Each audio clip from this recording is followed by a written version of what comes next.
The Winchester Mansion doesn't vibe like a normal building. It radiates operational chaos, like a legacy system running infinite background tasks without a single reboot in 38 years. At sunrise, its rooftops stretch in all directions like a project with 12 managers and no unified roadmap. Towers jut out with random VP energy. Hallways extend like someone hit Control-C, Control-V on architecture. And dead-end doors feel like UX decisions made at 4 a.m. by an overworked intern. Inside, it's quiet, but not the calm kind. More like the system is thinking about you. Every corner feels like it remembers something. The mansion is still processing the past, still running emotional workloads long after its creator is gone. The house never slept, and neither did the woman who built it. Sarah Lockwood Winchester entered life like someone predestined to operate at high bandwidth. Fluent in multiple languages, skilled at the piano, socially polished with CFO-tier emotional intelligence, she moved through New England's elite scene like a silent power player. Her marriage to William Wirt Winchester was less a romance and more a merger of two high-impact families. Together, they were aligned to inherit one of the most influential tech products of the 19th century, the Winchester repeating rifle. But tragedy struck their family with the accuracy of automated alerts. First, their infant daughter dies in 1866, a system failure so severe Sarah never emotionally patched it. Then William dies of tuberculosis, then her father-in-law, then more relatives. It was like her life experienced a high-volume data wipe. Suddenly, she's wealthy, alone, grieving, and sitting atop a fortune tied directly to a product many believed had morally catastrophic impacts. People whispered about curses, karmic debt, spiritual invoices waiting for collection. Whether Sarah believed it or not, her behavior afterwards suggests she wasn't willing to risk it. The Winchester rifle wasn't just a firearm, it was the MVP of industrialized combat. A disruptive force that turned single-shot reloads into rapid-fire output. More rounds per minute meant tactical superiority. Militaries adopted it. Civilians adopted it.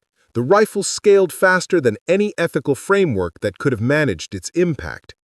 By the time Sarah inherited her share, the Winchester brand was synonymous with both frontier heroism and frontier devastation. Every conflict where the rifle was used added more whispers to the cultural narrative. More souls, more speculation, more people claiming the Winchester fortune was soaked in invisible receipts owed to the dead. Enter 1880s spiritualism, seances, mediums, supernatural consultants with full-time job energy. When Sarah reportedly met a Boston medium, she didn't ask for comfort, she asked for strategy. The medium told her the spirits of those killed by Winchester rifles were following her, and the only way to outrun them was to build. Build constantly. Build endlessly. Build until the noise of construction drowned everything else. So, in 1886, Sarah bought an 8-room farmhouse in San Jose and essentially said, "Cool, let's transform this into the most chaotic architectural deliverable in American history." Construction began immediately, literally within days. No blueprint, no architect, no project manager, just infinite iteration mode. Sarah directed the build like a tech founder shipping features at 2 a.m. Rooms appeared overnight, wings expanded faster than carpenters could process. She had millions, grief, guilt, and a mandate from the spiritual department to never stop building. So she didn't. This was not home expansion. This was emotional infrastructure. This was existential risk management. This was her way of staying one step ahead of ghosts she wasn't willing to confront directly. The Boston medium's alleged directive didn't just alter Sarah's home, it altered her operational philosophy. According to the story, the medium said, "As long as you keep building, they can't reach you." This was the most unhinged productivity hack in history. Sarah took that advice and integrated it like a mission-critical KPI. She ran her life like she was managing spirit-related liabilities. Every new staircase, every new room, every new door became part of a spiritual compliance strategy. Was the medium legit? Was the whole thing rumor? Doesn't matter. Sarah behaved like she believed, and her belief produced 24/7 construction output for nearly 4 decades. Sarah invented the hustle grind long before CEOs tried to brand it as motivational content. She had carpenters working in rotating shifts, 4 teams, round the clock, 0 downtime. They earned triple pay, overtime bonuses, and constant work. Sarah essentially created the first Silicon Valley infinite labor pipeline. The noise of sawing, hammering, and drilling became the mansion's heartbeat. If construction slowed for even a moment, Sarah reportedly panicked. She believed the spirits would reach her. Imagine your mental health depending on your ability to build a staircase at 3 a.m. That was Sarah's operating system. Now, inside the house, absolute architectural chaos. Doors that open into walls, doors that open into nothing, steps that rise into ceilings, stairs that descend at weird angles like the building is gaslighting you. Rooms layered onto rooms like someone copy-pasted the blueprint until the file corrupted. Cabinets that open into 30-foot drops.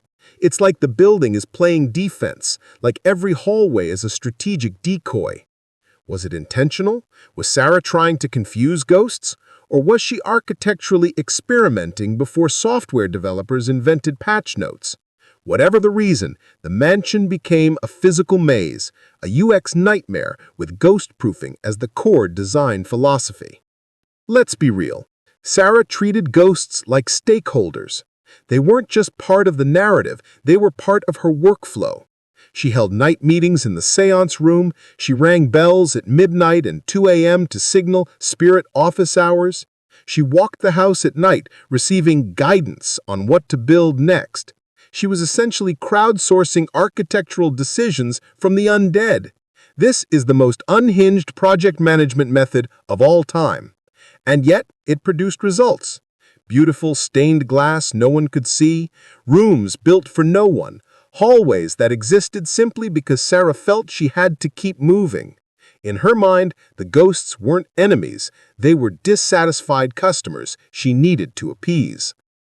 In 1906, a massive earthquake hit California.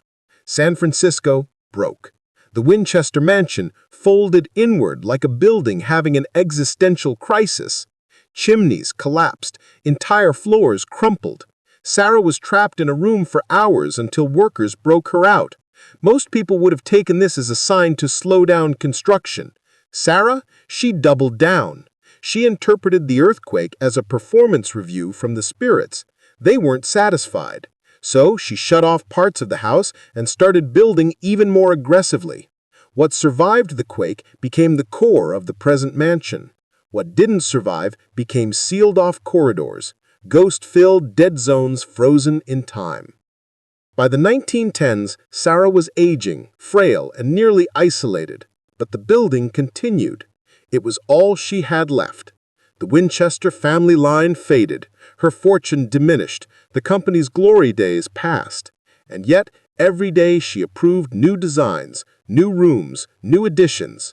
She didn't care about furniture or aesthetics, she cared about motion. The house became her legacy, her therapy, her punishment, her protection. When Sarah died in 1922, construction stopped instantly. Workers laid down tools they had been holding for decades.